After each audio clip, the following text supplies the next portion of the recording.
Good morning. Good morning. Good morning. It's chilly today. Need a little bit of a warm, cozy blanket or a hug. I don't know, either one. So I'm going to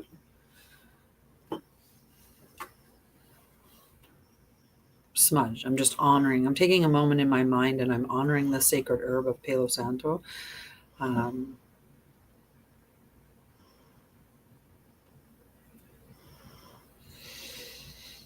right. Smudge a little.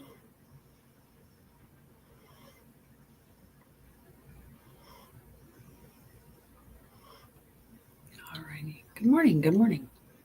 How are you? Today, our live is going to be on the temple of the body. We'll talk for a little bit before we get started. Some ramblings. I used to do that all the time, and I think that some of the people enjoy the ramblings. So anyway, the ramblings. What's going on in clown world, or what's coming up in my mind, and stuff like that. Just the ramblings. How are you doing? How are you doing, Barb? Oh, yes, I have to do sharing. I have to lift it for a minute because where my iPad sits there's a little bar that hides it. So just give me a second for those that are on YouTube. I'm broadcasting to 2 channels. So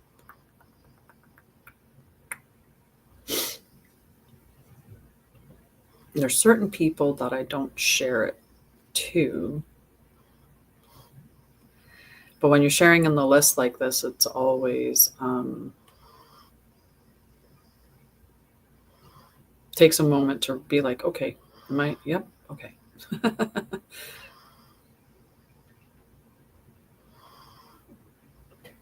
Who did I leave off on? That's always the thing that I have to remember is who's the last person that I sent it to, or who's the next person that I'm going to send it to.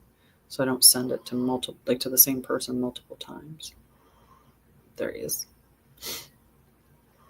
So just give me one more second. I don't think I have that many more to send it to. There we go. We're good. We're done. There.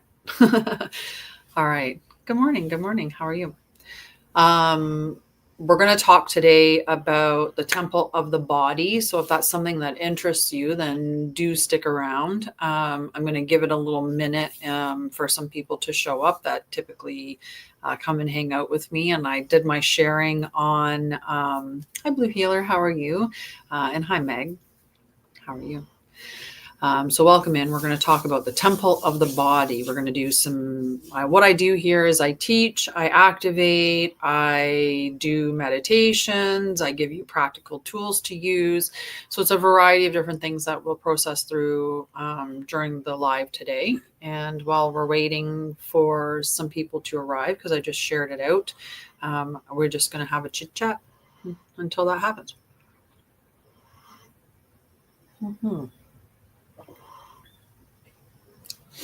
And then in a moment, I'm just going to start anyway, because that's what I do. Right, you have to show up for you. You have to show up for you, and that's the big thing. And as long as you're showing up for you, it doesn't matter if you're teaching to an empty room. You just teach anyway because you're showing up for you. And that's what I'll do. So the temple of the body is what we're going to be talking and learning about today, and the practical stuff. So if that's something that interests you, definitely stick around. Like I said, I'm just giving it a minute because I do have some followers that tend to show up for my live. So I'm just giving them a moment to arrive because I was late showing up today. I live with my mom for the next little bit, like till the end of the month. And in living with my mom, she's been gone because my brother's currently moving. So she's been gone, and we're getting close to the end of us living together. And I'm like, oh my God, my brother stole my mom right before I moved. Like we're both moving at the same time, technically, just my brother's moving anyway,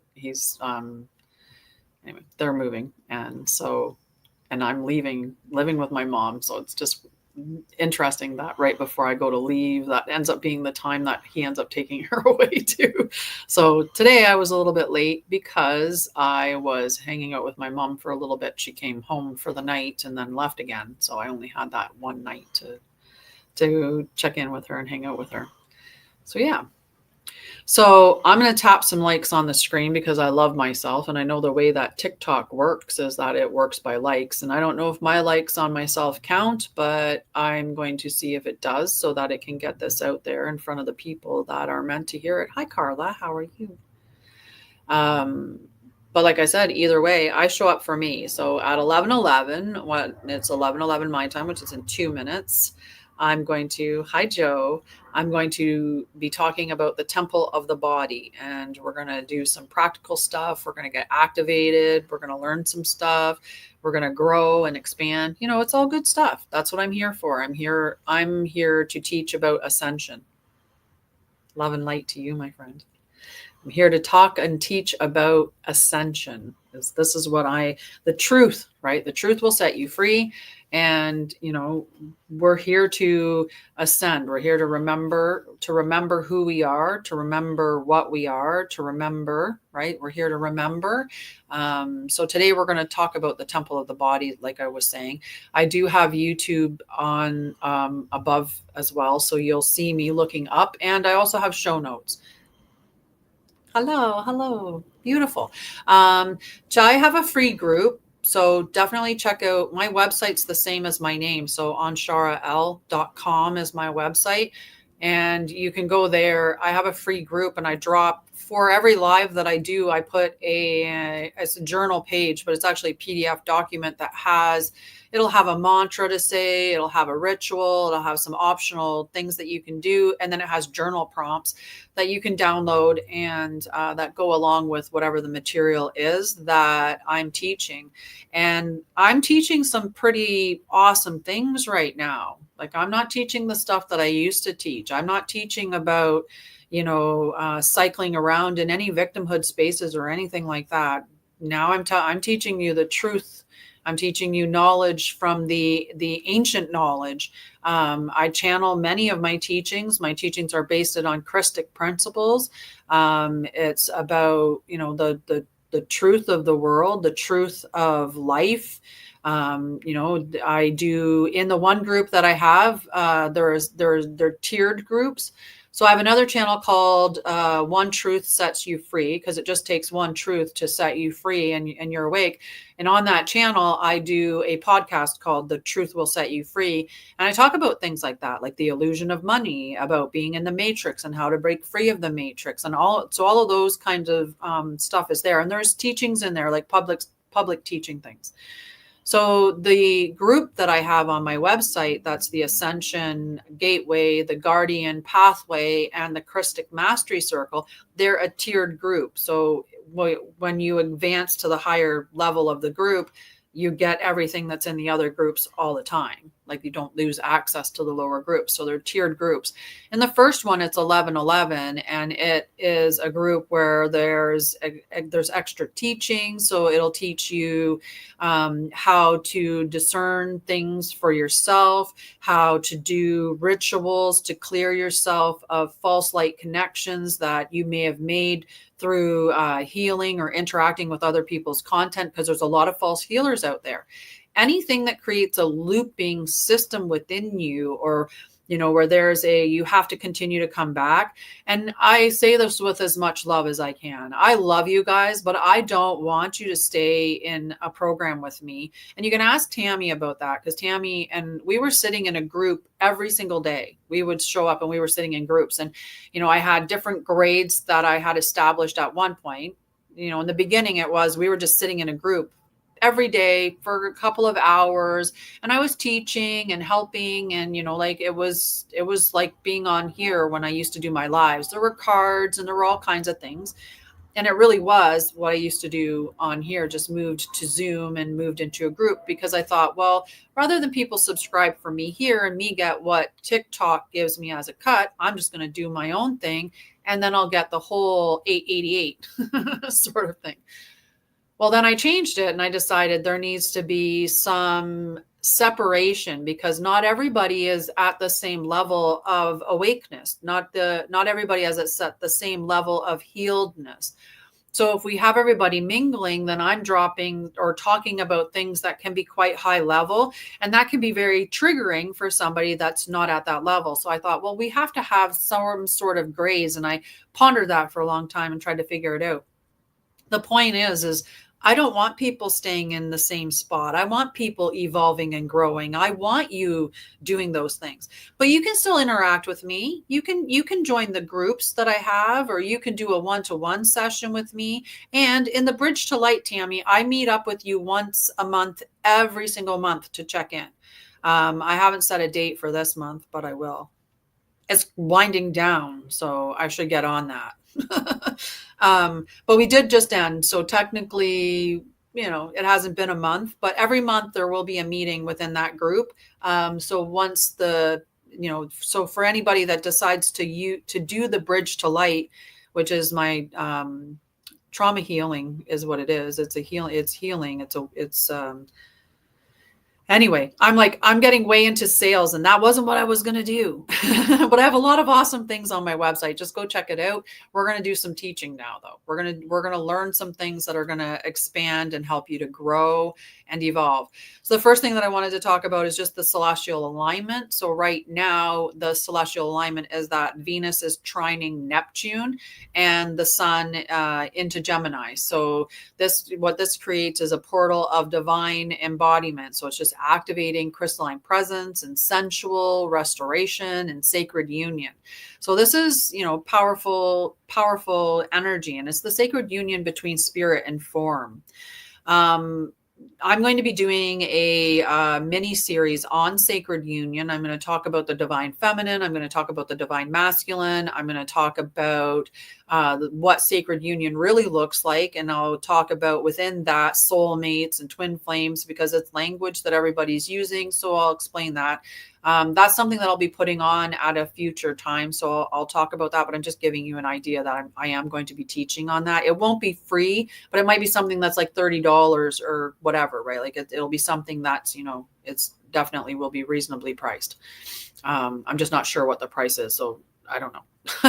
We'll see how many days or how many hours goes into it, but I'll keep you updated on that. So the body, this is all about the body today, right? And this is about, we came down here to have a physical experience. So we're not meant to have, there's some people that get very, very, so spiritual, right? That they have no connection with the world. So they're not living in the world. They're not of the world at all. And we're not meant to detach that far, right? We came here to have a spiritual experience in this physical form. And it's a combination. Your body's the temple that you're supposed to anchor the oversoul into. It's just most of us are fragmented or detached. So as we ascend and devolve, we pull all those fragmented pieces together. And when our oversoul is fully being embodied, that's when we've become enlightened. That's the whole process of it. So what you're doing now is reclaiming the parts of yourself that you've lost. You're peeling back the layers of all the deceptions and lies and misinformation and, all of the stuff that's wrong, to learn what the truth is about who you are and how you're meant to live and experience life. And then you experience it. Right? You experience it. We're not meant to completely, push the body away. We wanted to have this physical experience. If we didn't want to have that, we wouldn't have incarnated into these physical bodies. We would have stayed. And there are some that, choose not to incarnate. They stay in their spiritual form. They don't want to come into the body, into the heaviness of it. Right? There's other places that you can incarnate into where it's not the same as this space. But we do this for a purpose and for a reason, right? We come here to grow our soul, to experience the density of earth, to move through it. And some of us come down here because we want to embody the way that we're supposed to, right? And we're supposed to help the earth, right? Sorry, sometimes it gives weird comments, blocks them, and then I have to try to get my finger. I think I got it. Didn't know we had a choice. What do you mean you didn't know we had a choice? Squirrel brain. Squirrel brain. Right? So we're here to just figure out the truth. Like, what is it that is the truth of life? What is it that is the truth of you? Who are you truly? What are you? Oh, definitely. Definitely. You choose. You choose. There is an issue with that, though. The problem with where we are right now is we're in a world that has been manipulated and lied, and there's so many things put in place. This veil that we are experiencing that keep us disconnected from our truth and keep us looping in things. There's so many things, like the way that they have distorted Saturn and the moon, and that has created that when we go towards the light, we can get caught into a trap because they make us feel like we should have to come back. We were always making a choice. Sometimes the choice just isn't an informed or a truthful choice, right? Somebody's manipulating the situation. So we say, oh, I have to go back because I have all this karma. I have to go back because, like I have. And so then you come back in, but you don't actually have to. And for those of us that know that and have ascended to a higher level, we choose to come back in. We choose to come back in for a different purpose, right? And that's what the 144,000 is. They have made the choice to come to Earth for the purpose of doing the ascension with Earth, ascending for, we knew we could remember who we were. And in remembering us lighting up and doing the ascension process, we are helping the Earth to ascend. The Earth isn't just a rock, she's a being, right? The Earth is a sentient being. The whole of the Earth is alive. And so we're here to help her ascend. We're here to ascend ourselves. And as we work through our stuff and we remember and we bring the truth. So I'm just a truth teller. I just am here to tell the truth. And that makes sense why my whole life, it just so made me mad when people lied. Oh, just was one of the things that would just irk me, was lying. But anyway. So there's lots of stuff about that. Maybe I'll do a show on reincarnation. I do have education planned for that because I do want to teach you what happens when you die and how to avoid being caught in the loop so you follow the proper pathway so that you do not fall into a trap and reincarnate again because you think that you have to because of like all this karma or whatever, because they have traps in place to try to catch your soul, right? So the body is not a burden, right? It's a temple, it's a transmitter, it's a throne for light, it's a sacred transmission. So we're going to return the truth of embodiment, not as a limitation, but as liberation, right? So our body, this is, we're liberating ourselves in these moments. So we're going to do some grounding breath and body presence ritual. We're going to do some somatic activation to awaken the crystalline grid within the flesh. We are going to do a core teaching on body shame, disconnection, and sacred restoration. We're going to talk about oversoul embodiment invocations. We're going to do that and an integration practice. And then there's a reflective journal page, which is available at the free group on my website called Temple of Light. And the free journal for today is called Temple of the Body. So you can grab that there, and that can just help you to further integrate what we're doing today. So the other thing that's, there's bonus tools that are, or stuff that's available on my website. There's also the Stillwater Sanctuary. And within the Stillwater Sanctuary, there is a body temple series that's there. This is a softer approach to healing. That's what that space is. It's really the inner voice and offering a soft space for that. There's reflections that are within, like that I do transmissions with companion journals. There's many different things that I do in there. Again, I don't want to get too in depth into that because I want to teach you this stuff. There's also a crystal light body meditation. And there's lots of other things that are available in all the groups that I have. Same thing like with the Bridge of Light. There's tons of extra stuff that's available when you're in that group. Alrighty. Let me get some show notes up here so I can remember what I'm all going to talk about continuously and make sure that everything's good on that end, and have a sip of tea while it's hot. Not so hot. I've already talked a lot. It's not as hot as it was.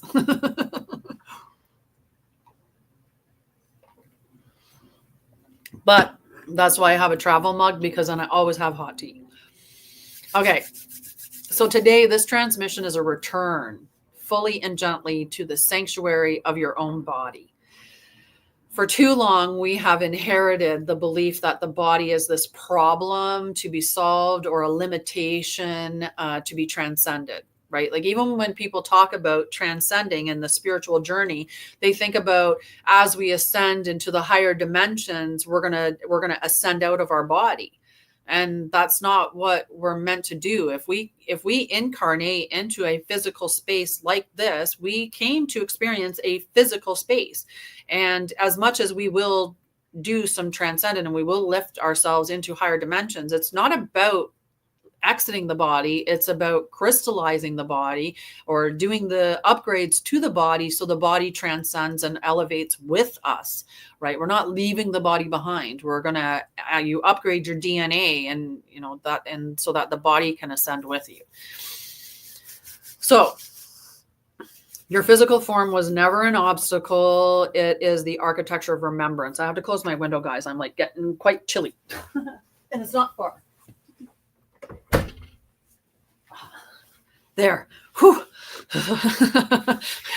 It's a chilly day in Ontario. We are at 8 degrees, but feels like 5. Or if you're somewhere where you look at Fahrenheit, then we are 47 degrees Fahrenheit, but feels like 40. So it's just a little chilly to have the window open and no heat on as well. So I had to get that closed. Thank you. All right. So the body is the threshold where heaven kisses earth. Like I love the way that because when you think about the earth, the sentient being that we have being the one that births the body, but then you take prime source, God, creator, whatever I call it prime source.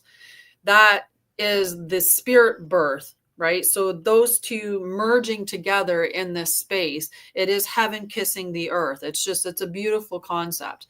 So this is a living structure through which your oversoul light chooses to incarnate and express itself. You made a choice. You said, I'm going to choose this life. I'm going to incarnate into that body with these parents to have these experiences, to evolve my soul, to remember so that, so I can bring the truth back. I can remember. But we came to have these physical experiences. Now, did we come to struggle? No. Did we come to experience, do we have to experience pain? No.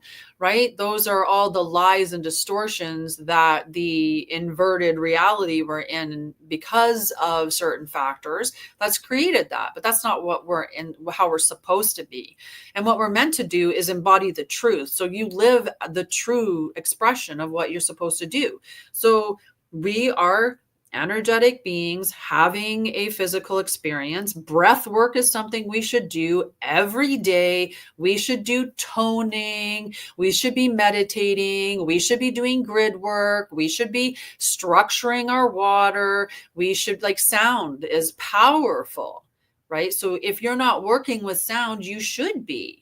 Right? If you're not working with frequencies, why aren't you? Because you are frequency. Everything is a frequency.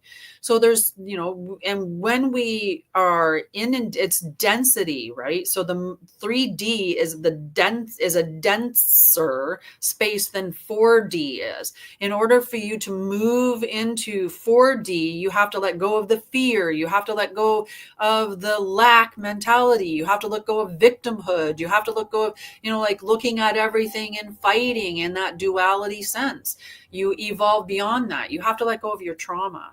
Your trauma is weighing you down, right? It's literal density within your energetic body. And you need to clear that by light, sound, breath work, by, just holding a light to it. So we live in a world that has asked us to disconnect, right? We see it everywhere. You numbing out with everything that's around us, with TV, with music, with movies, with gossip, with work, with all kinds of things outside of ourselves. We're taught continuously that we're not good enough, that there's something wrong with us. We are taught to not love ourselves for who we are and the way that we show up in the world. And, I know the way that we're supposed to be, right? We are supposed to, me being born as a woman, I made the choice to be born in this body, right? And I would have assigned myself some challenges and difficulties. The problem is that the world says that a woman is this specific structure. It has to be like this. And then it says the man is like this. So they define things, right? So because they have defined a woman as this and defined a man as this, we feel if we're not in that specific category, that then there's something wrong with us, because I don't show up like the typical woman that they have set in the box, or the typical man that they've set in the box. But that's not the way that it's supposed to be. I'm a woman because I am inherently feminine. Now, I have masculine, just like men have feminine. Every one of us is masculine and feminine energy combined in sacred union to begin with. The sacred union has to occur between your masculine and your feminine before you should be in a sacred union with anybody else, right? So the sacred union begins within, and it's between those masculine and feminine energies. How I express myself in my life as a woman, that's individual, and it should be just however. So if a man appears and wants to be feminine, it's a feminine woman, feminine man, and that's just how they are. And same thing, if a woman shows up and she enjoys being what we would classify as masculine, then she would be a masculine woman, and it would just be, that's how she shows up. But because of the way that they've created the stuff within the world, is to disconnect us, to have us constantly looking outside of ourselves, thinking there's something wrong with me. I'm not pretty enough. I'm not rich enough. I don't have enough friends. I don't have a hot enough man. My guy isn't doing, like the way that they polarize everything. They have everybody fighting about every single little thing to just keep us distracted and keep us fighting with each other and keep us disconnected from our truth. Hi, Ashley. Right. So we've got to wake up to that fact and realize that that's just the polarity and division. There's the way that we fight against it isn't by actually fighting against it. It's by literally embodying what we're meant to embody, right? You just embody it. So how do you become a healthy person? You embody things that are healthy. What's healthy? Eating your vegetables, eating your fruit. Hi, Callie. How are you, love? Like you're doing the things. You're doing the things. You probably move your body. You probably eat proper portions. You probably have dealt with your traumas around food, or, you're probably not eating a lot of processed stuff. When you make the decision that you're going to be healthy and you just embody the things that are healthy, that's you being healthy. You're surprised you're healthy. Surprise, right? Like it's not like complicated. If I want to be healthy, I do the things that make me healthy. I'm healthy. It is. And we can say, well, it doesn't work for everybody. There's always something. There's always a key thing. Now, in our society today, we are being we are battling a lot of things on a lot of different fronts. We have poisons in our water, poisons in our air. This is for entertainment purposes, for the people that would take me down for speaking such silly things. Entertainment purposes, TikTok, YouTube. We're just chatting. We're just chatting. Right? We're just some friends hanging out chatting. That's just fun conversations we're having here, right? Just the truth though. But but the truth is, it's upside downs. It's upside downs, right? So it's embodiment. And when you think about it, you're a spiritual being. So are you embodying your spiritual practices? If you're looking at Mother Gaia as a sentient being, what are you doing to connect to her, right? Are you connecting to the elements? Because the elements are sacred too. Like the elements, are sacred beings as well. Like we should be connecting with those things. If everybody walked around the neighborhood with me, they'd think I was cuckoo for Cocoa Puffs, and I give zero cares about that. I sing light language when I'm out walking. I talk to the trees. I hug the trees. I channel energy and heal the trees. When they had the big storms in Ontario, we had massive ice storms, like ice storm this past year, and it was devastating to the tree population. It was heartbreaking. So many trees were downed by the ice storm. And I stood in the one grove of trees, and I channeled healing into the tree, and I sent love into all the trees. They're connected through a network, right? Through the mycelium network.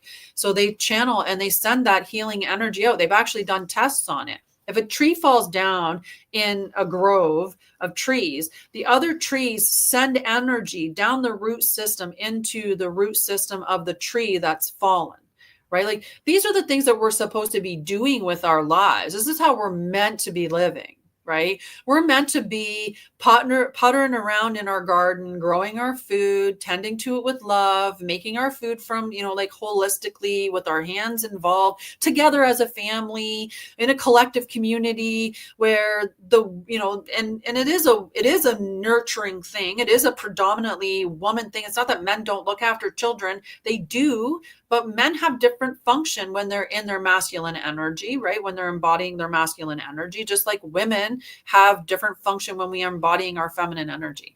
But again, it's embodiment. We got off on we went on a really good one. The other thing it asks us to do, the world, it asks us to shame pleasure. It asks us to compress our intuition into thought and our soul into survival, right? That's powerful when you think about that, because they don't want us using our intuition. We're called cuckoo for having, there's a lot of things that we get called for having, like for listening to our gut or paying attention to our intuition, those subtle knowings that you just know. And they do so many things to disconnect us from that. Chlorinated water, fluoride, blah, blah, blah, blah, blah, blah, blah, blah, blah, heavy metals, like things like that calcify your pineal gland, and they will disconnect you from your intuition, right? Disconnecting us from our body, numbing us out. The more numb you are to the temple that your body is, the less that you're able to pick up on the information that's around you. The more that you disconnect from the toxins in your world, Clothing's a toxin. Like you should be wearing 100% cotton, like fabrics that are made straight from plant materials. That's what you should be wearing. Linen has one of the highest frequencies there is, silk, satin, cotton, you can use hemp clothing. All of those are the materials that we should be using. Me too, Callie, me too. It's like one of my biggest things. I'm like, yesterday I went in my room and I was like looking at like percentages of cotton. I was looking for a long sleeve shirt and I'm like, well, that one is, I don't think I'll ever wear that one again. I put it down and then I'm like, okay, so we're at 25% cotton and then some spandex and okay, 33. Yep. Yeah. As the resources come in, the clothing will change completely. And it's not about spending money because I want to have Tommy Hill. I don't know. That's not even a good one. Tom Ford. There we go. There's a little bit higher. Balenciaga, I think I wouldn't buy anything from them anyway. I don't wear those things, right? Think about the frequencies in your home from your Wi-Fi, if you have a microwave in your house, get it out. Get it out of your house, because even off, it affects your frequency. Replace your microwave with a toaster oven. You can use it to defrost things if you wanted to. It has a warming, I love a toaster oven. Like I would be a spokesperson for toaster ovens, but as a single woman, toaster ovens are like, it's just perfect for me. I can cook everything in a toaster oven. Especially the one my mom has, because it's like an air fryer one. Like it does an air convection. There we go. It's a convection one. So it's really cool. But yeah, it's looking at all of those things, right? There's so many things that we have to be consciously aware of. What are we ingesting and like, what are we eating? What are we drinking? What are we doing about the other frequencies that are disrupting our environments? What are we doing to stand up for those things? Because we have to be getting vocal about these things, right? And I love it. I love it. Whenever I see some truth stuff hit, when somebody, like this government's being shut down with that, or that one's being told not to do that. And, all this stuff is happening. I chuckle. I'm like, yes, let the truth come. Let the truth comes. Ooh, shield yourself. Shield yourself. Because unless they're open to healing, or hoping to, oh, yep, you can only control you. Put a barrier up, like put a boundary up. I would put it between the driveways, put because they drive up half the driveway. So on your right down the center of the driveway, just put a shield up from it and just block the energy that they are coming in with. So then it's just not affecting you energetically. That's what I would do with that. Just see in your mind like a honeycomb shape, diamond frequent, like a diamond honeycomb shape. That's a barrier between your house and theirs. And just put it in place and seal it, so it just keeps their energy on their side. That'd probably be the best. All right. So you're welcome. You were never meant to exile yourself from your form. Like you were never meant to not be a part of your body or not to be connected to it. Because today we're going to reclaim this body as a temple, not as a weight, but as a wisdom keeper, not as a thing to fix, but as a vessel to feel, to tend to, and to honor. So let each breath that we take today take you home, and let each sensation be a sacred symbol, and let your cells become a shrine, right? It's beautiful. This is what it means to return to your divine temple. And we all should. Your body is not the barrier to your divinity. It's your bridge, right? It bridges the light, right? It bridges the light. TM bridges the light. It's so interesting, right? Like when you look back on your life and you see the steps that got you where you got to, it's incredible. It's absolutely incredible. Like I think about a long time ago, I started a course and I called it Divine Union. I had Divine Healing. Now I'm actually creating a course called Divine Healing and all these other things. And, it's all comes full circle, all of it. And that information just gets carried forward into the rest of it. So you were not meant to transcend the flesh to find God. You were meant to embody God. To make the unseen real through sensation, breath, and form. How's that? That's powerful. Sorry, I write some notes down in my notes, and I read some of I'm like, that's a good one. Keep that one down so you remember to say that. That's very powerful. So I have to take some of these show notes and turn them into posts later on, because that's a powerful one, right? Very powerful. Very powerful. We have inherited shame, we have inherited guilt, and we have inherited disconnection. But today we say, screw that. Screw that. We're done with that. We're going to return. We're going to return to our body, and we're going to honor our bones as an altar, the skin as a sacred cloth, and the heart as the sanctuary of the oversoul. You are not just in a body. You are the flame within the body. Let us remember and let us return. All right, so we're going to do a little session. I'm going to take a sip before we do this. This is a breath and body presence ritual.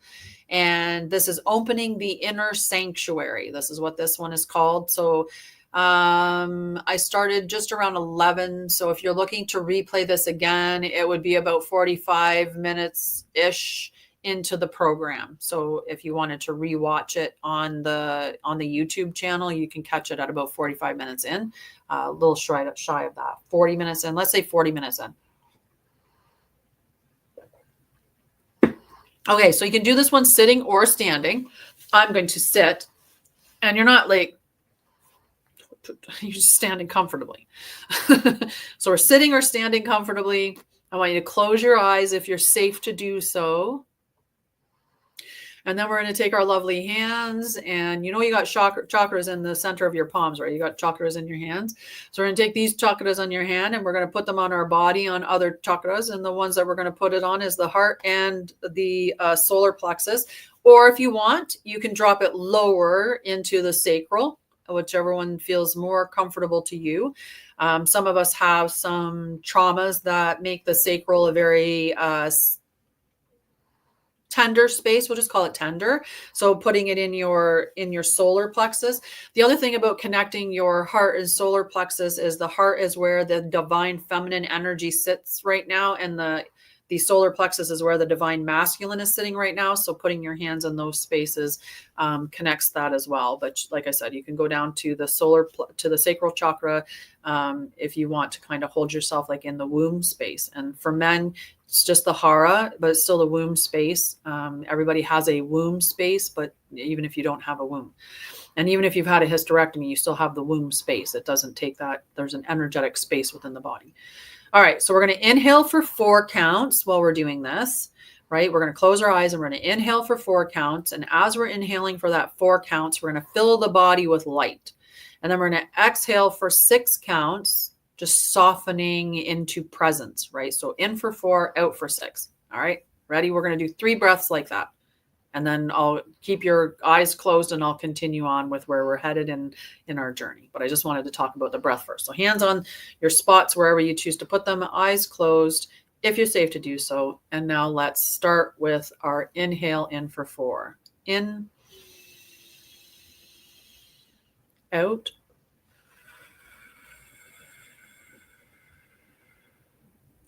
in, out,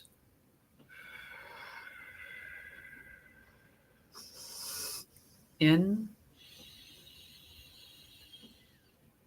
out.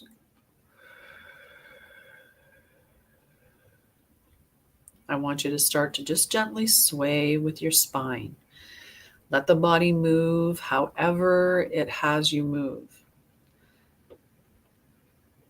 If it wants to rock side to side, if it wants to move forwards and backwards, or if it wants to spin on your tailbone in little circles, just let whatever your body guides you to do. You're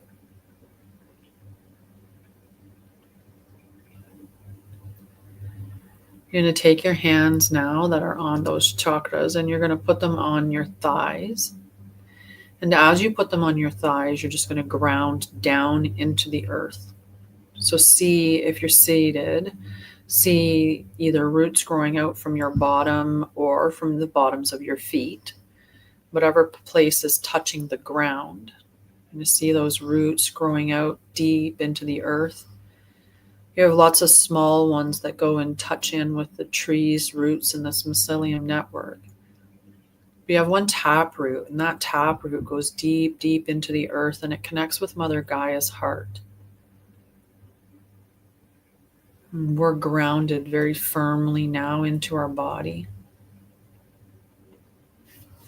And now being grounded into this space, we're going to speak an affirmation, okay?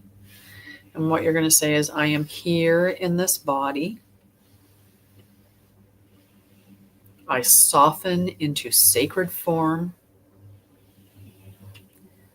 I welcome my oversoul home. As you say that you welcome your oversoul home, you can invite your oversoul to join you. And you may see or feel or just have a knowing of this light energy connecting into your spine and settling within your body.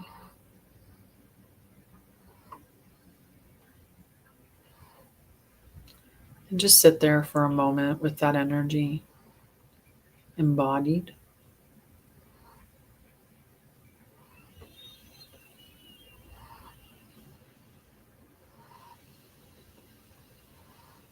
When you're ready, just start to move again, and then open your eyes and come back to me. And we're going to do our core teaching from that beautiful space of presence and embodiment. That's why we always do the thing in the beginning of the episode, is because it brings you into this moment, which means you'll be present. So you'll be open to hearing what the education is all about. You'll be able to retain it much better. So the core teaching that we're going to talk about is shame splitting and sacred union. Sacred union. So the origin of disembodiment is not physical, it's spiritual. It began, you're welcome. It began when human consciousness accepted the belief that the divine and the physical were separate. The separation seeded shame, denial, and avoidance into the very fabric of embodiment.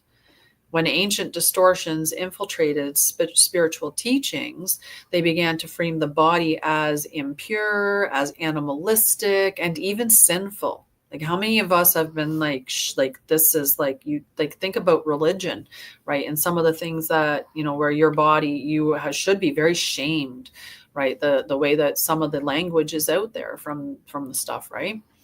From religious vows of chastity to modern obsessions with control, the result has been the same: a disconnect from the innate sacredness of form. The split has echoed through the generations, where the bodies were taught to obey, not to feel, where desires were framed as distractions instead of sacred messengers.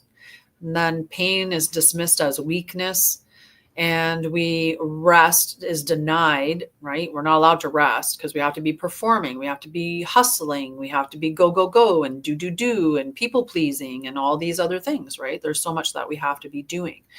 And this is severing the body. It's severing us from our spirit from the body. We get fragmentations of intuition because of that. Our energy becomes fragmented, and our identity. Right? So that fragmentation, though, doesn't have to be permanent, right? Because wholeness is always achievable. We just have to remember and return. So we need to learn how to re-inhabit the body. And what that will do is allow us to dismantle that internal shame that we've picked up along the way around sensation, around aging, around weight, and around your worth. We will be allowed to feel pleasure, and it'll be honored instead of earned. Right? And we will relearn our bodies, yeses, no's, and maybes. And we'll learn to feel without flinching. Right? I know for me, I experienced a lot of physical abuse and a lot of sexual abuse as well. And my sexual abuse started at a very, very young age. And that made me have really challenging relationships with men, with my body, with sex, with all of that.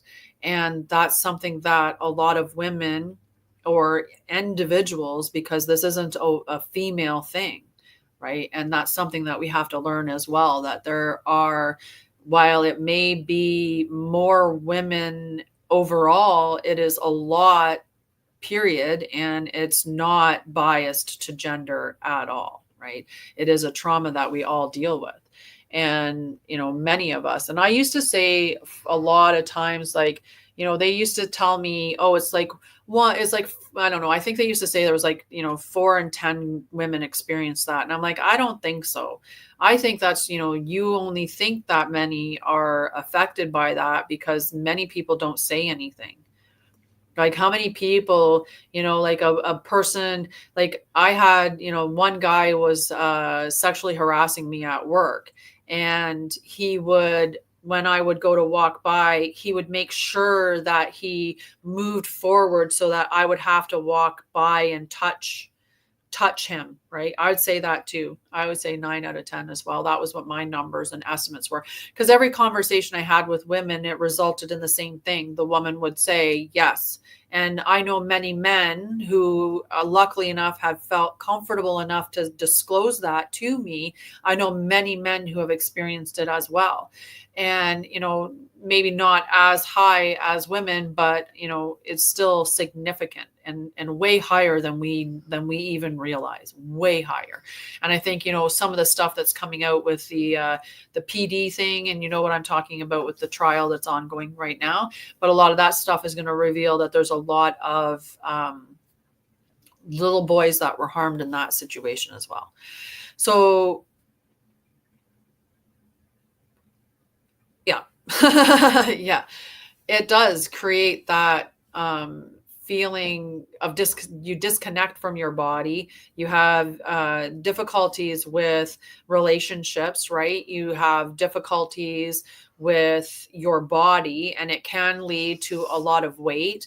I would not wear brightly colored clothes. I dressed in very muted tones. I was in browns, beiges, blacks, grays, whites. Like, it was literally, a very bland palette.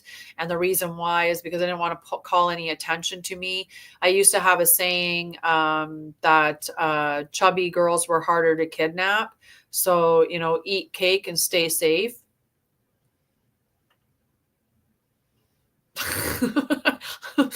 To be fair, I did like cake. My mom's a baker. It was like, you have to laugh at some of the things in the past. Eat cake, stay safe. Chubby girls are harder to kidnap. It was a barrier. It was a buffer. It was a safety mechanism. The weight, right? It kept people kept people away physically. It was a physical barrier that I could keep between people. And, and sometimes the weight that you're carrying around, there's literally the emotions that you have that are stored within your body. There's so much of it out there, So let's move beyond that. Let's move beyond that. Let's heal it. Some of the stuff I teach you guys that I teach is just so I can echo it back into my own ears, because I'm like, I need to hear this, right? We teach to hear the things that we're teaching, because I need to learn it too, right? So the body is sensory consciousness in motion. It is a translator of the soul's truth. When reconnected, your body actually becomes the gateway for your cellular intuition and instinctual knowledge. When it's connected, boundaries that arise naturally, not through force. You move at a pace that honors cycles instead of schedules. And you live a life that is of spiritual dignity, not bypassing, but inhabiting. So you are the spiritual form inhabiting the body, and the body as the temple of the spirit. So embodiment is not an afterthought. It's the fulfillment of your incarnation. It's what we came here to embody the truth of who we are and what we are and how we're meant to live, and to bring that back to life, back to the world. That's what we came here to do. And why not embody it? Hi guys, say hi, drop comment. Follow me if you're not. Like, follow, do all the good stuff, share. I don't know, it's YouTube. It's different than TikTok. TikTok, I'm like, oh guys, can you tap? And then I'm like, that's just terrible, making you guys tap. All right, so embodiment is not an afterthought. It is the fulfillment of your incarnation. Without it, your wisdom stays in potential. With it, your presence becomes transmission, right? This is sacred union. This is homecoming. We are taught that the body is the source of sin or limitation, that the flesh is weak, that spirituality means escaping matter. That's splitting us. That's just the split, right? It does not help us. Okay, so we're going to do this somatic embodiment practice for those of you that can, and this is about becoming the temple. If you can't do it right now, just listen to the description that I'm going to give. I'm not going to stand up, because if I do, then you're going to just see me at my knees. And if I did, I'd stand over to the side anyway, and you wouldn't be able to see me, and I'd have to cast my voice around and stuff like that. So I'm just going to sit here and do it from a seated position. But if you can do this standing up, awesome. Stand up, put your phone down, and let yourself move through this. So somatic embodiment or somatic experiencing is a powerful technique that helps you to move energy that can be stuck within the body. The issues contain your tissues, right? So within your body, within the fascia, and moving that, it allows you to disrupt the energy that's stored there. So it's one of the reasons why somatic experiencing is a very powerful part of healing trauma. We need to have the body component to it. Okay, so stand up if you can. If you can't, do it on the ground. And if you still don't want to do it at all, then just listen or, whatever. So we're going to stand tall. And what you're going to do first is begin by circling your hips. Okay, you're just moving your hips around. One of the things I mentioned earlier was about how your hips store a lot of energy, right? A lot of mother-father wounding gets stored within those sacral. A lot of security and stability energy gets stored in the root chakra, right? Your ego, how many times that's being injured through time, right? You store a lot of injuries from your life, from your traumas in the lower 3 chakras. So doing this is good to move that energy. Okay, now we're going to start to rock the shoulders, right? And because I can't see you, what I want you to do is I want you to move sensually. Okay. Now I'm going to do it as much as I can, but I'm visual, like you can see me. So I'm not going to do anything too crazy. I'm just going to, do just a little kind of roll through, with that. Now I want you, for those of you that are doing the practice, right? I want you to just touch your arms, like you're moving your hands over your body. You're just appreciating, right? You're touching your legs, you're touching your arms, move your hands on your chest, right? You're just honoring your body. You're just touching it, right? Now you're going to say to your body, this is my temple, right? As you're connecting to it, this is my temple. I honor this form. Okay, so you're still moving and embracing and embodying your body, right? I trust my presence. Okay, so for those of you that are standing up doing this, you're going to now breathe into your feet, feeling the earth beneath you. For those of you that are seated like me, just breathe into your root. Okay, and then feel the earth as well, right? So breathe into your root or into your feet, feel the earth below. And you're going to visualize crystalline threads coming up from the earth, okay? And they're going into your spine. And as they go into your spine, feel your oversoul gently descend and merge with your body. So the light coming down from the top, merging into your spinal column, and the light coming up from the bottom, from Mother Gaia, connecting into your spine. Okay. So now you're just going to breathe. Allow your breath, your body, and your spirit to become one. So your light body, your light and your body becomes a light body. All right.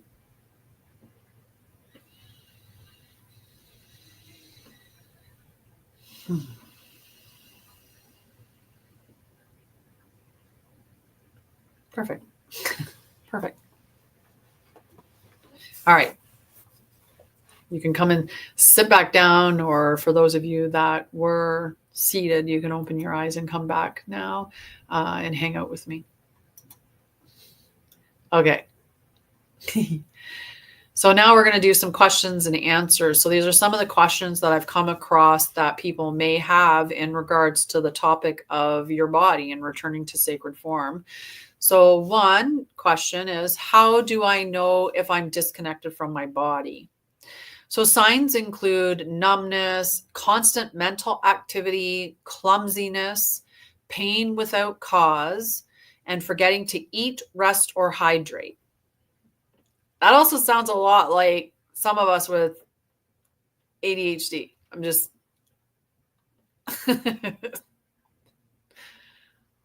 But there's a lot of information in that. I wrote a book on that. I think I know maybe somebody on here bought my book on divergent, on neurodivergence, on ADHD and neurodivergence, called the Divergence Code. It's available on my website, actually. Okay, so these are invitations. They're not failures, though. It's just this gives you an opportunity to be, okay, I don't sense when I hurt myself. I don't recognize that I hurt myself. So clearly I'm not connected to my body to be aware of that pain that I felt. Right. Or when you forget to eat, you're not cued into your body's sensations, right? Or not sleeping. I stay up really late. Like last night I was up till 2 a.m. because it was just like, oops. I was doing something and just got distracted, right? So you have to do embodiment techniques, and we can get into our body by the things that we just did today, or just by becoming very present with your breath work and connecting into your body. So what if I feel shame or judgment towards my body is another question that I've seen or heard, right? So that shame was taught to you. It's not yours, right? It was taught to you. It was not born with you. So speak gently to your body and offer love where once was criticism. So just counteract it with the opposite, right? Don't, when something like that comes up, like when you have that thought in your mind and you're like, oh, like, I don't know how many times I called myself disgusting, or, said such disparaging things about my appearance to myself. And if you ever say anything that's negative towards yourself like that, that's disparaging, or that's, from those centers of shame, or, feeling unworthy, counteract it by saying something in opposition and positive in that space. So, and I used to do 3 things. And my thing was, I wrote them on my mirror.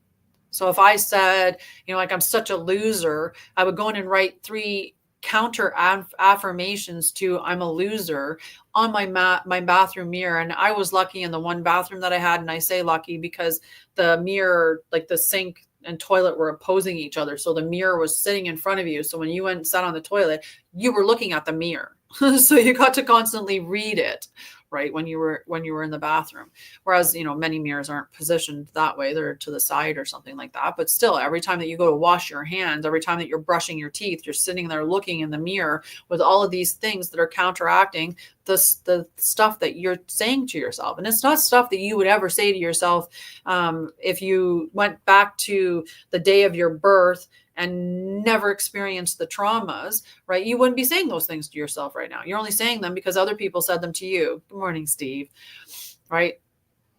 So speak gently to your body, offer love where you once offered criticism. This is the sacred reparenting that we have to do, right? We have to counteract what we got taught and the wrong ways that we learned and the bad things that we, were exampled, right? I don't know how many times I listened to my mom cut herself up about the way that she looked, and I look like my mom.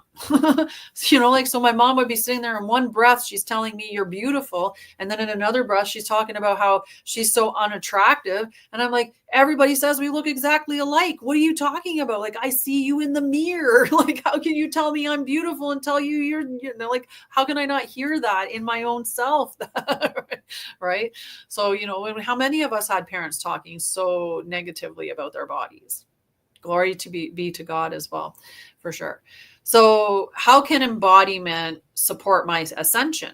This is a good question, right? Like, what is me, doing this? How's that going to help me? Right? Well, embodiment allows your energy body to integrate the light. Hi, guys. It allows you to integrate the light and hold higher frequencies. We're literally upgrading our body as we go. It stabilizes the upgrades, it clears the density, and it allows the divine truth to move through your physicality, right? As you literally become lighter, as you go through the healing of the trauma and letting go of those things that are literally making you denser. Hi, Salasia. How are you, love? I don't know if you stuck around, but maybe not. And hi, Kate's healing. Don't know if you stuck around either, but that's okay. Why do I feel resistance in my body? Resistance to being in my body. Sorry. Why do I feel resistance being too in blah, blah, blah, blah, blah. I just realized I skipped a question anyway that I had written down. So what practices support daily embodiment? Touch, movement, presence, warm baths, sunlight, and listening to your body's yes and no's. Speak to your body like it's a treasure, like it's your beloved, like like that it's a sacred thing, because it is. Hello, love. I didn't even see you come in. It didn't give me the little notification. I saw Salasia come and go. I saw Kate come and go. I didn't see you come at all. And there you are. Weird. Weird. So the question, I'll try to say it without messing it up this time. Why do I feel resistance to being in my body? Okay. So often resistance is a response to trauma that's stored in the body. Right. And it can feel safer to disconnect.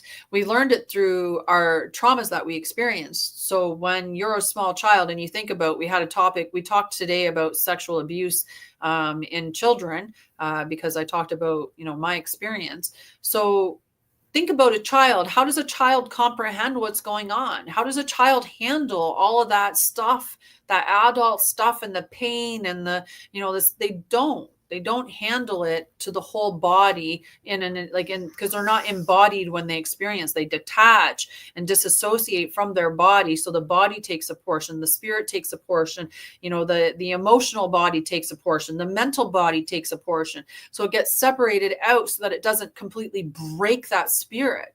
It's the only way that the spirit, like that, you can continue to go on, is if you disassociate it or compartmentalized it in separate spaces. So you can feel that resistance to the body. And hello, Keita, how are you doing, love? Right. And so that trauma in the body, very cool. Very cool. Right. I don't know. Does it say somewhere that I'm doing tarot or that I'm doing readings or that I'm doing that type of stuff? I don't know if it says somewhere on my thing there, because I'm not doing that type of stuff. If I do cards, if I do cards, it would be at the end of all the education. It's only if I feel called to pull some cards. Today we're talking about the temple of the body and reconnecting to your body and embodiment and ascension and all those good things.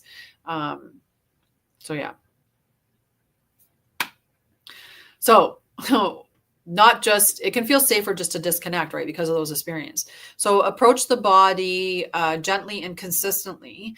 And when you are being present with your body in a soft, gentle way, that's going to allow you to move beyond the traumas and stuff like that than anything else. Beautiful. I love plants. I love plants. I've got a whole bunch of plants around me.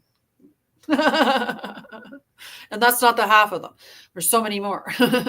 And when I'm in my forever home, I'm going to have lots of plants because I won't have to move them. So I'll be able to acquire more, and I'll be able to make babies out of the other plants. Like my one succulent gives me babies all the time. And I'm like, man, Falcons are amazing. So, can I embody the light? Can I embody light while experiencing illness and pain? And absolutely you can. Embodiment does not require perfection, right? That's another thing that we think, like, and if you have this idea that it has to be this perfect thing, right? If you're seeing some guru on the internet and, and they're, talking about, this life that they have, I mean, they might not even be embodying it, right? They're just telling you you're doing all of these things, and they're just these photo ops that they're doing. Meanwhile, they're doing all the other stuff, right? Like you're not meant to be. And what is perfect? You're meant to do your best embodying the Christic. It's the Christic consciousness, right? We're really meant to, we're the bringers of that. The second coming of Christ is us. It is us waking up to who we truly are and what we truly are, right? It's not This isn't about someone's going to come and save us, and anyone that's telling you that they can save you or they're going to, do the thing for you. That's all. Thank you, funny bunny. I wanted to see what they look like. They're so freaking cute. It's us. We bring it. We bring it. We are the embodiment of it, right?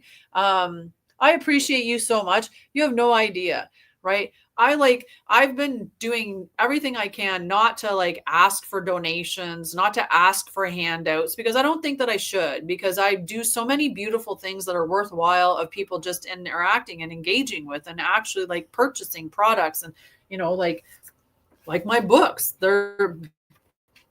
People should just get these for their children. They're beautiful, amazing books, right? Of course, everyone that I'm opening to is a title page. That was hilarious, right? These are beautiful books for parents who have children. Anyone that's awake and has a child should be buying these books for their children. Any one of the books that I sell, they are for awakened people and for awakened children, and it's the truth, right? And I have courses, I have education, I have one-to-one sessions, I have groups, I have books, I have so many things, right? And even this way of being gifted. So I can't tell you how much I appreciate you.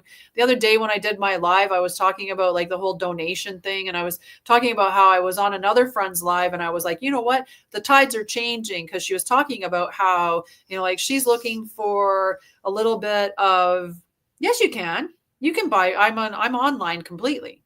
I'm online. All my stuff is online, and my books are on Amazon worldwide. And some of them, one book is only exclusive on my website, and that's the Divergence Code, because I've only put it up there. I haven't added it to Amazon yet as a physical book, but yeah. And she was talking about how she's asking, she's trying to get money so that she can buy a scooter, so she'll have, or she's trying to get money for milk and bread. And I'm like, I know, I'm trying to just pay rent. I have to move out of my mom's home, not because my mom wants me to, but because I have to move out of her home, and I'm not in a position to do so currently, right in this very moment. So, I've been like, do I ask for donations? And I did ask for donations. I have a couple of donation offers that are available, like a soul note where I channel your oversoul and guides and I write a note for you. And then another one, which is a larger version of that, where I actually channel your guides and I ask questions, and I'll look at past lives, and it's a bigger soul reading that I give you. And I do that in a voice note. So the one's is a written note, the other one's a voice note, and it's around 7 minutes. It could be a little bit longer. It depends on how far or how deep I decide to go, or what information's readily available at that time for you, because your oversoul is only going to give me, and I'm only going to connect to, what you're able to connect to at that time. But these are powerful things to have the opportunity to hear from your higher self or your guides, and or to get direction or to have a question answered. It's just, they're powerful things. But again, that's me still giving something. I'm still not sitting there going just give me money. Right? I'm still it's an exchange. I'm okay with exchanging my stuff. I really am. I really would like to just do that, just do that. But I am in a situation where these gifts, they matter to me. The other day, I got 1 penny, and by the time TikTok took its half, you can't get half a penny. And I was like, I was activating people. I was teaching people. I was doing all this stuff, and 1 penny. And you just laugh at it and continue on. But it does make you laugh, right? I remember there was a while back there where people were sleeping and people were giving them money while they were sleeping. There were people on here pretending to be bots eating, remember when they were doing all of that? Remember when they were doing all of that? My PayPal is in my profile. My PayPal is in my profile. And so my website's the same as this. But it's hilarious that the stuff that people pay for, right? The way that, people doing nothing and, they're, I just can't, it's hilarious. It's hilarious. It's just hilarious. This is the upside down world though. Right. And anyway, I appreciate you. Right. And, I would prefer if you did it through PayPal. Okay. Yeah. I don't know how to convert on PayPal. If you do, because then the other part about it is PayPal takes half the money, right? Like, or whatever, it's portion of the money. So then at the end of the day, I wouldn't get 30, like, so the voice note's $33 Canadian. And, or don't, whatever you feel like donating, like you can, because it's a donation based thing, but it's 33 or whatever you feel like, don't like for blah, blah, blah. You understand what I'm saying? Oh my goodness. Oh my goodness. So yeah, if I do it here, I lose half the money, at least half the money. That's why I'd rather people donate through my donate link, which I think it takes so much of everything that we receive here. It's crazy. Right. Even with our group, with our subscriptions, which is why I try to get people to subscribe to my website, because you get more stuff there, and just come and hang out here for free on Tuesdays and Thursdays. But go to my website and sign up for those ones. And if you want to purchase a website, purchase a membership to the Ascension Gateway, which is $11.11 Canadian, which would be less than $8 American, probably around $6 or €6. So it wouldn't be that much money, but you get bonus education, or purchase one of the other groups or other stuff that I have to offer there, and save your money on here. Like I don't understand why TikTok takes so much, right? It's not their content, right? It's the same thing with all of it. It's not their content. So why are they cashing in on it? So I have a website, so I can, I can hopefully just take it all for me. That would be nice. All right. Can you embody it while experiencing illness or pain? Absolutely. Embodiment does not require perfection. It invites intimacy with what is present. So honoring pain with compassion is an act of sacred presence, right? It's an act of sacred presence. Yeah.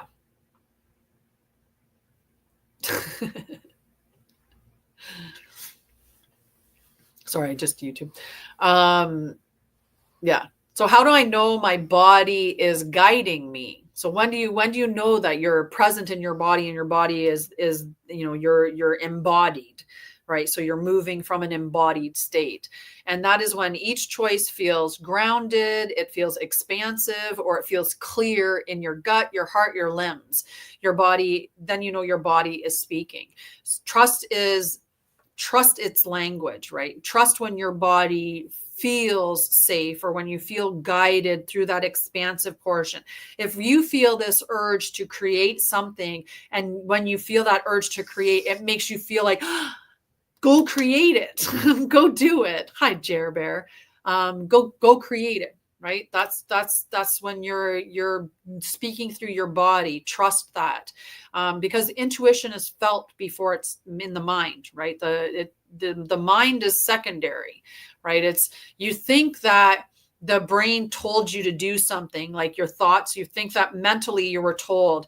So, but what ends up happening is, when we look at energetically, like embarrassment, let's say, you might think, oh, it's because because you thought about how that embarrassed you, and that triggered the cascade of embarrassment. It's not. Your body, the energy, your toroidal field that is around you, you picked up energetically from your heart that somebody was going to do something to you that was going to embarrass you. You knew before they even spoke that they were going to embarrass you. And your body, through the heart, sent through the nervous system that runs, because there's a nervous system that runs between your heart and brain. There's more neurons that go to the heart, go from the heart to the brain, than in the other way. Good morning, Rejoice. Right? It goes from the heart to the brain, not from the brain to the heart. So, your brain, your heart knows what's coming intuitively. It knows what's coming. So it sends that signal to the brain, and the brain says, she's going to be she's telling me she's going to be embarrassed. So flush her cheeks, increase her temperature, make her palms get sweaty, make her sweat. So the brain does the response based on what the information the heart got from the field, right? So that's why the intuition comes before your brain, and why when your oversoul speaks, it's going to speak quickly, and you have to listen for it, or you have to be aware of it and practice listening to it. I guess is remember to listen to it. So what if I feel disconnected after trying embodiment practices? So disconnection is a part of healing. Healing the path is a part of your healing path. Sorry. It's the quiet, calm voice. It is. It is. It is the quiet, calm voice, right? So disconnection is a part of the healing path. It reveals the places that long for more care, right? So if something comes into your world that makes you feel like you suddenly just disconnected from your environment, take note of what that is and give yourself more compassion in that space. I have a brother who likes to be who's a bully. He's a bully. He thinks he knows best. He thinks that, everybody should follow his opinion and do what he wants. And when he's giving you his advice, he doesn't do so in, like in a nice way. He doesn't do so in a way where you've asked for advice and then he gives it to you and he talks to you in a polite way. Usually it comes as a lecture and it's very demeaning and, stuff like that. So if my brother goes to react in a certain way, I'm going to disconnect from my body. And that just tells me that I have more healing. I just give myself more compassion in that space. It's okay. It's okay that when somebody says something hurtful, that hurts. So take notice of that it hurts. Be kind and compassionate with yourself. And then make changes in your world based on that hurt. So I don't hang out with my brother, or I definitely don't ask him for advice. Right. And I've put boundaries in place and I've said certain things to him that I don't tolerate this type of treatment. And if you're going to treat me like that, I'm going to leave. I'm just going to leave the house. Like if you start doing that, I'm just going to get up and walk out, because until you treat me like an adult, I'm not going to hang out with you. That's just that. And, so it gives us you the opportunity to go into that calm space of reparenting yourself, but it also gives you the opportunity, to embody the information, and to put those boundaries in based on what's coming up. So it's part of the healing path. So celebrate your awareness, celebrate that you are seeing it for what it is, right? So when you can recognize it, that's when you can start to do something about it. When we're on autopilot, when we're just automatically doing things, that's when we lose out, because we're not consciously aware of what we're doing to be able to call it to light. So if you get up in the morning and, the first thing you did was grab a coffee and a crack pipe, and you're just constantly doing that, you got to understand that until you recognize that you're doing these things and they're not good for you. And I'm going to say the crack pipe's the bad thing, the coffee questionable. It's a stimulant, right? So we should be cautious with how much we're using caffeine. It disrupts our energy. It takes us away from being able to feel what's going on in our environment authentically, right? Because it's disrupting the natural energy in our body by artificially stimulating it. And so then we're in a different state. So we're not going to be feeling things the way that we would if we were free from all of the toxins or other energies or other disruptions that we're ingesting, wearing, or interacting with in our environment. So each time you show up, you lay new neural pathways, right? We're able to rebuild those neural pathways. It's not stagnant. The whole concept of you can't teach a dog new tricks is a lie, because you can. You definitely can. So you're going to keep showing up and lay these new neural and energetic pathways and just keep building that bridge to being more intimate with yourself and being more in that integrated space, that embodied space, right? Just keep integrating the things, the experiences that you're having, and move through those spaces with kindness, with compassion, with vulnerability, right? And allow that to move through you.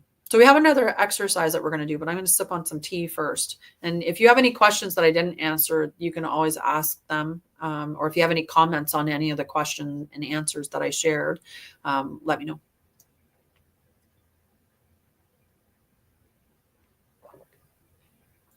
That had to be finished because that is cold. That is cold. Get a little closer. This is going to be really hot. It's a little hot. A little hot, but not as scalding as I was anticipating. So that's good. So that is good. Okay. So what we're going to do now is we're going to do an oversoul embodiment invocation. Hi, Liz. How are you? So this is allowing us to anchor divine presence. And we can do this one sitting or standing. And I'm going to sit doing it, obviously. And you're going to hold your palms up. Okay. So hold your palms up and open. And you're going to visualize a golden light descending through your crown. Okay. So just close your eyes now and visualize that beautiful golden light coming in through your crown, filling up your head, runs down your spine, connecting into all of the chakras along your body, collecting into your nerves, connecting into your nerves, into every cell. Feel yourself become a beautiful, glowing, golden being. It's a beautiful golden light. Let it go all the way down to your feet, through every part of your body, every cell in that beautiful golden light. And now you're going to speak aloud. I welcome my oversoul fully into this body. Breathe.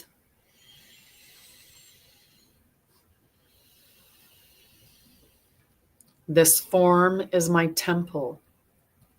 Breathe in.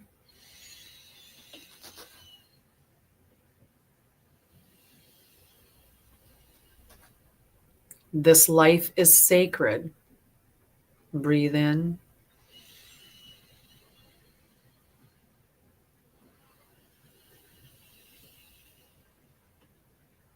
May every step I take carry the light home.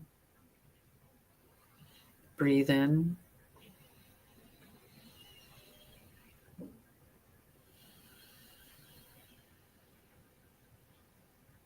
Just feel the merge of your oversoul with your body.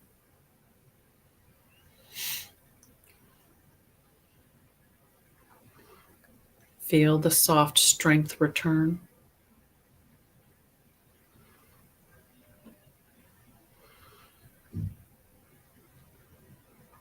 There. My hands are tingling. Tingle, tingle, tingle. I don't know about yours or if you're feeling anything in your body, but let me know. Let me know if you're feeling some things. Hi, Holly. So we've got a few journal prompts that I give you here. But if you're really, really interested, you can go to my website, Anshara'El.com, and in the Temple of Light group is the whole journal, the whole journal that goes along with this, the Temple of the Body journal page, and it's got affirmation, or it has a mantra that you have. There's a ritual to do. There's an embodiment mantra. Let's do it the right. There's an embodiment mantra. There's a ritual practice. There's a seal, and there's a bunch of journal prompts. So that's what you get in the Temple of the Body journal that I have in the Temple of Light group on my webpage. There we go. We did it. We did it. All right. But if you don't want to go do that, I'm going to give you a couple of journal prompts for today. So one, what parts of my body have I ignored or judged? Right. So, and when you do call them out, take a moment to shed light on it in a very compassionate and loving way. Right. So if you're looking at, what part, like my belly, I have criticized my belly. I've judged my belly. I've been so mean to my belly. Right. So how can I be kind and loving to my belly? Well, my stomach housed children. Like I carried 2 babies in my belly, and it stretched and grew to carry those boys. And, and that's a beautiful thing, right? It houses my organs and, keeps me safe. And, so there's different ways that you can look at it, and you can reframe that when you're looking at the spaces that you've ignored or judged. What does it mean to be fully in my body? So what does that mean to you? What does it mean to be fully in your body, to be fully present, to fully embody who and what you are? And then where do I feel sacred presence most tangibly? When you connect into your oversoul, or when you're connecting spiritually, where do you feel that energy in your body, right? Where, and make note of that. Make note of that. So again, access the Temple of Light body journal in the Temple of Light. The other thing that I ask that you do is offer your body one act of reverence today. Go rest, go dance, nourish it with, beautiful foods. Go buy your favorite fresh food, right? Like when we're looking at that, I guess something that was touched by the sun, that was literally outside and touched by the sun, and something colorful, and nourish your body with that today. Adorn it with beautiful trinkets, or like things that are matter to you, or sacred. Draw designs on it. As long as I wouldn't go to get a tattoo just yet, but you just have to be careful with tattoos, right? So practice the invocation for 7 days to anchor your oversoul into form, right? So that invocation of that we did at the end there, where you sit or stand with your palms open, visualize that golden light descending in through your crown, let it flow through all of your body, down the spine, into the womb, your feet, into your heart, all over, and then speak that affirmation of welcoming your oversoul fully into the body, etc. That piece that we did there. Do that for the next 7 days. And maybe I'll do a shortened version of it for TikTok, or I'll take that piece and put it in a short on TikTok, like a clip. So you won't have to watch through or figure out where it is in the thing. And then also I would just really suggest that you consider a donation-based soul letter or guardian activation for body voice alignment. Hi, Marichi. How are you, my love? You're not just energy. You are sacred flesh. You are temple, light, and breath as one. Welcome home. Welcome. Hi, Rebecca. Beautiful sound healer that she is. Oh, my leg is asleep from sitting cross-legged. My foot. So how was that, guys? How did you like that education session? How did you like what you learned today? That coffee, that tea, sorry, it's tea anyway. That tea is cold and done.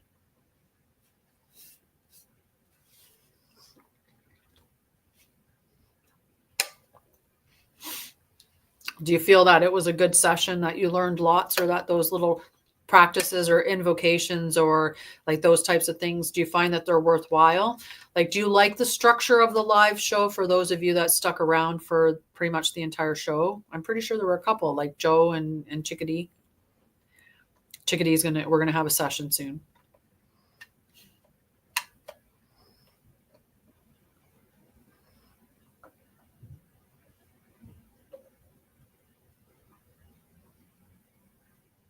Everybody's quiet. Everybody's quiet. Did you like the show today? Did you like what you learned today? Did you like what you did today on the show? Did you enjoy it? Definitely. Okay.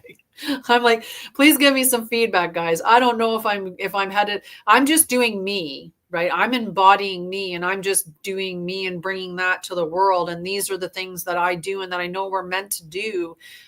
So I just, this is the path that I'm going to be taking. I'm not going to be seeing people getting universes. It's just crazy. This is the way that the lives are going to be. I'm not going to do any cards for a live for a little bit. I made a couple of oracle decks and a tarot deck myself.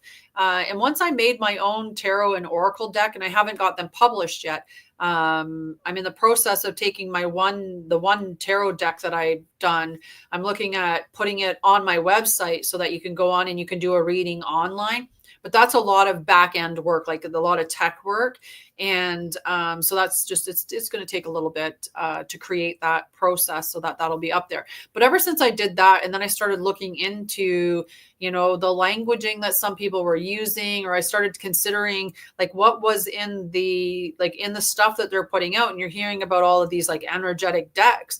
But if you don't know what they've been created with, or the energy that they've been created with, or the power that's behind them, you could be unknowingly picking up a deck of cards like Shaman Durek's deck, his Alchemy Elementals. He's not running as a true light. There's some false aspects within the way that he is sending out messages or what he's doing. So there's inherently something unsafe about using those cards, which I know now, which I didn't know then. So I did use them for a little bit, but I've cleared myself from them and I no longer use them. And because of that discernment that I'm starting to have with the Oracle and Tarot decks that I'm using, I've just stepped back from it.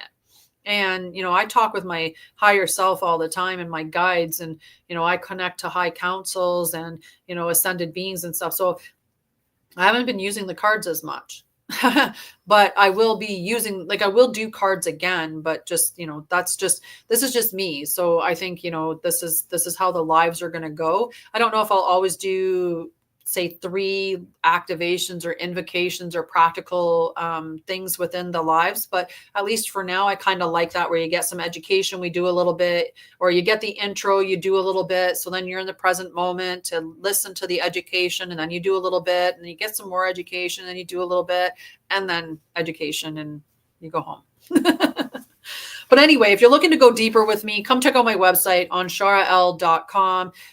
Check out my books on my website as well as on Amazon, or join some of my groups. Like, if you know what I do here, then you can imagine what I do when you're paying to work with me in some way. And I mean, when I'm talking about groups, 1111, 2222, 3333, 4444 Canadian. Those are the prices of the different groups that I have.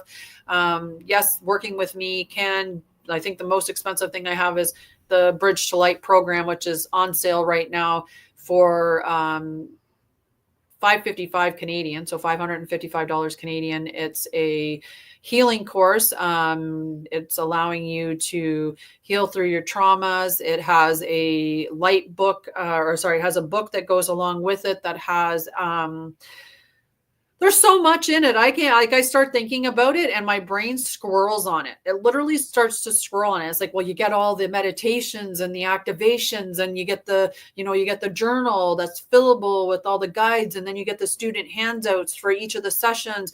And then you get 12 video sessions of, working through trauma and moving beyond, how our ego keeps us trapped. And, you get to learn, there's a document, or there's a test, or a document that you fill out that tells you, what is your normal trauma response that you more often go to, and how to work through those trauma responses. So what to do when you're somebody that tends to do fight, flight, freeze, disassociate, what are ways that you can move beyond those things. So there's lots that's contained within that group. You get ongoing for $555, you stay in that group indefinitely. And every month I do a check-in. So even though you're purchasing it as a standalone self-study, through the videos and through the guides and through, the handouts and the meditations and activations, you still get to sit down with me once a month. So, you get an opportunity to ask questions or get clarity and stuff, which is just, it's powerful, right?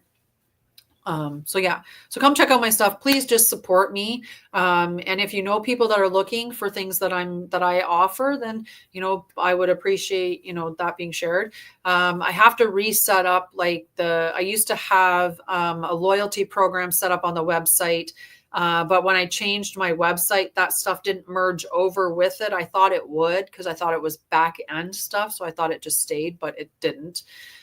So you can always, but we can talk, right? I give discounts for people that are in the groups. There's discounts that you get through some of the groups, not all of the groups, but the 1111 group, there's a 5% discount on services, not on books. Books are, and meditations products are not included in that, but on services or education. In the next one, in the Guardian, you get 10%. In the Christic Mastery Circle, you get 15%. So it goes up by 5% for each of those 3 groups on what you get off of product, or off of the services. You want to say products and services because it's a tagline, but off the services that you purchase from me. But again, if you were to say recommend somebody for me and they were to purchase something like a $555 package, I have no problem doing a free soul note for you, or a, voice note for you, or something like that. There's lots of stuff that I offer. Go check it out. And if you have any questions, send me an email or book a clarity call. You can find the clarity call on the soul alignments tab on the website. And if you see anything on the website that's out of alignment or something, because I do most of my creation on a web page, on my computer, I mean. And I do check the cell phone, but there's always a possibility that the website's off on the phone. If it's off on the phone, let me know and I will address it and fix it. Because I can't fix it if I don't know about it. So I really appreciate it when you can bring that type of stuff to my attention.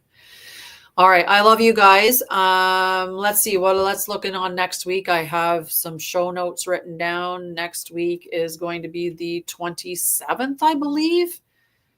This week we had a pretty good week because we didn't just talk about the temple of the body. Like, we've done some good lives lately. If you haven't seen the other lives that I did last week, like, we've talked about emotions, we've talked about feelings, all kinds of stuff like that. On the 27th live show, we are going to be talking about the crystalline heart, living in alignment with truth. There will be as well a journal guide that'll be in the Temple of Light free group on my website that will coincide with that particular live. And then when we go into the Thursday show next week, I'm setting the lives up now. The Thursday live, what I got recorded for this one yet, it is the Devotion Gate. I'm pretty sure it's called the Devotion Gate is what I called it. The crystalline heart and then the Gate of Devotion.